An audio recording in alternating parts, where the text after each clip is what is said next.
महात्मा कबीर को उनकी ही निर्वाण भूमि से मैं एक बार फिर कोटि कोटि नमन करता हूं।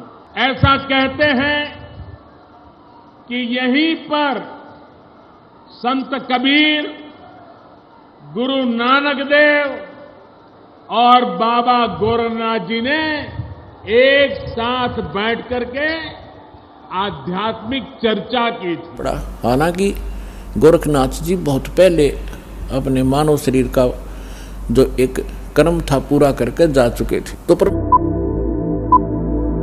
मुमकिन नहीं है कि गोरखनाथ की कबीरदास और गुरु नानक के साथ आध्यात्मिक चर्चा हुई हो। वर्तमान समय में सभी मीडिया चैनल भेड़ चाल की भूमिका निभाते हैं। किसी भी खबर को लेकर, चाहे वह खबर प्राकृतिक हो, चाहे सामाजिक हो, चाहे आपराधिक हो, चाहे खेल मनोरंजन की हो, सभी खबरों में सभी मीडिया चैनल्स भेड़ चाल की भूमिका निभाते हैं। वह अपने मस्तिष्क का कतई इस्तेमाल नहीं करते और वह भेड़ चाल की तरह ही बिना सोचे समझे एक झूठी खबर का अनुसरण करते हैं। एक ऐसी ही झूठी खबर का अनुसरण किया था 28 जून साल 2018 में। अरे कहना क्या चाहते हो? खबर, सटीक खबर। मोदी ने जिन 3 महापुरुषों के साथ आध्यात्मिक रूप से सही नहीं है। 28 जून को कबीरदास के 620वें प्राकट्य दिवस। थोड़ा सा भी भगवान ने दी हो तो जरा उपयोग करो। अब बात करते हैं आज तक की। आज तक ये कहता है कि एक बार फिर गलत इतिहास बता गए पीएम नरेंद्र मोदी, इस बार मगर में हुई चूक। मतलब आज तक चैनल्स का ये दावा है कि भारत के प्रधानमंत्री को इतिहास की सटीक जानकारी नहीं है। अब बात करते हैं ललन टॉप की। ललन टॉप ने भी यही खबर चलाई कि प्रधानमंत्री नरेंद्र मोदी ने कबीर जी के मगर में जाकर झूठ बोला। अब बात करते हैं जनसत्ता न्यूज चैनल के बारे में। मगर फिर से इतिहास सूख गए पीएम मोदी, वीडियो हुआ वायरल। इन्होंने भी वही जिक्र किया जो अन्य मीडिया चैनल्स ने कर रखा है। अब बात करते हैं एबीपी न्यूज़ के बारे में। एबीपी न्यूज़ भी यही कहता है कि यूपी के मगर में प्रधानमंत्री नरेंद्र मोदी से हुई इतिहास से जुड़ी हुई ये गलती। सभी मीडिया चैनल्स ने यही बात रखी कि गुरु गोरखनाथ जी तो 11वीं शताब्दी में आकर चले गए थे और कबीर जी तो 14वीं और 15वीं शताब्दी से संबंधित है। फिर वह एक साथ बैठकर ज्ञान चर्चा कैसे कर सकते हैं? तो यहाँ परमात्मा ने कहा है कि वेद कतेब झूठे नहीं भाई, और झूठे हैं जो समझे नहीं। झूठे ये हैं तुम्हारे धर्मगुरु, जिन वेद इनके पुराणों को, गीता और वेद को, गीता जी को पढ़ समझ नहीं सके, ये झूठे हैं। इस प्रकार सभी मीडिया चैनल्स ने भेड़ चाल की भूमिका निभाई है। अरे देवा, ये गड़बड़ है बाबा। रामानंद जी को पराजित करने के लिए स्वयं आना पड़ा। हालांकि गोरखनाथ जी बहुत पहले अपने मानव शरीर का जो एक कर्म था पूरा करके जा चुके थे। तो इस पूरे कंसेप्ट को समझने के लिए हमें एक बात नोटिस करनी होगी कि किसी भी आध्यात्मिक घटना का आंकलन हम अंकगणित के आधार पर नहीं कर सकते। यदि किसी भी आध्यात्मिक घटना का आंकलन अंकगणित के आधार पर करेंगे तो न जाने कितनी आध्यात्मिक घटनाओं को हम झूठा करार दे सकते हैं।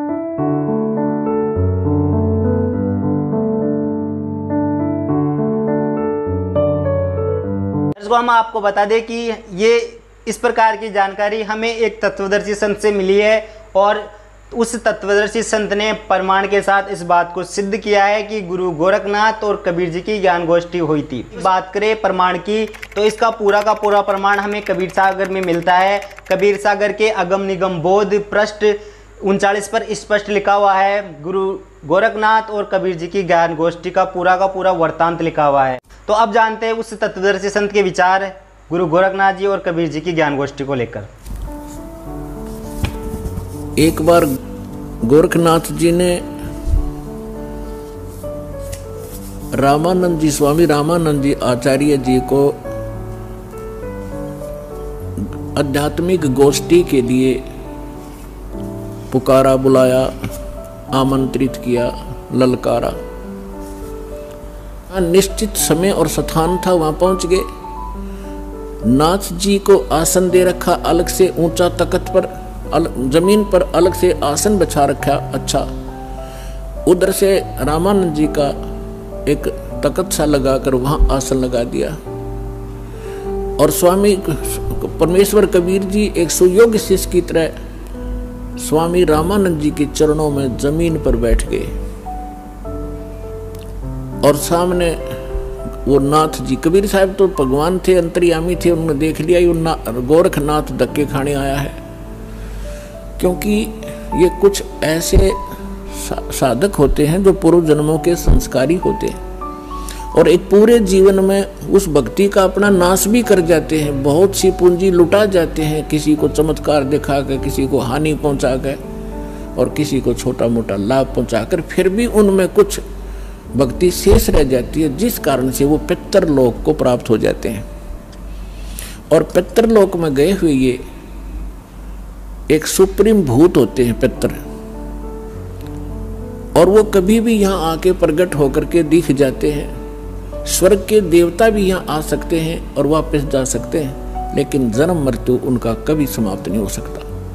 तो गोरखनाथ जी ने देखा कि वहाँ वैष्णव पंथ का ज्यादा प्रचार कर रहे हैं स्वामी रामानंद जी, और नाथ पंथ सिकुड़ता जा रहा है, घटता जा रहा है। अब ये राग द्वेष ऊपर तक घर कर गया, वहां तक इनको यहाँ से जाने के बाद भी ये दुखी रहते हैं अपने मैं मेरी के कारण।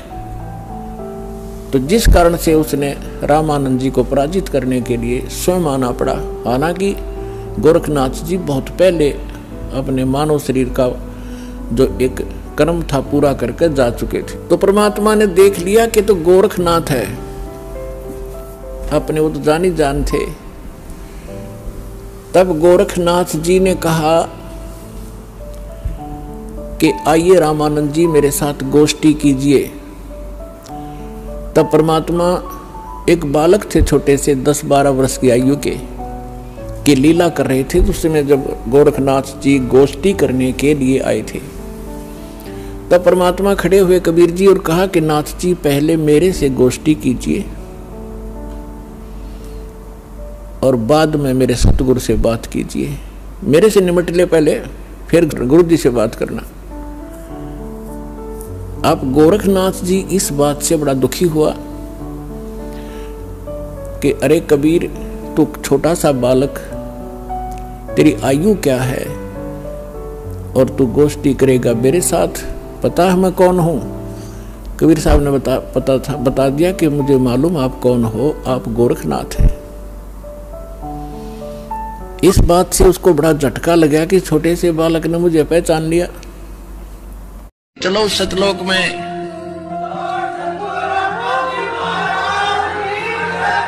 अधिक जानकारी के लिए जगत गुरु तत्वदर्शी संत रामपाल जी महाराज द्वारा लिखित पवित्र पुस्तकें ज्ञान गंगा, जीने की राह, गीता तेरा ज्ञान अमृत, अंधश्रद्धा भक्ति खतराए जान बिल्कुल निःशुल्क मंगाएं। अपना नाम, पूरा पता हमें व्हाट्सएप करें। हमारा नंबर है 7496801823। जगत गुरु तत्वदर्शी संत रामपाल जी महाराज के मंगल प्रवचन अब प्रतिदिन सुनिए MH1 श्रद्धा टीवी पर दोपहर 2 से 3 बजे, सारथी टीवी पर शाम 6:30 से 7:30 बजे, साधना टीवी पर शाम 7:30 से 8:30 बजे, ईश्वर टीवी पर रात 8:30 से 9:30 बजे।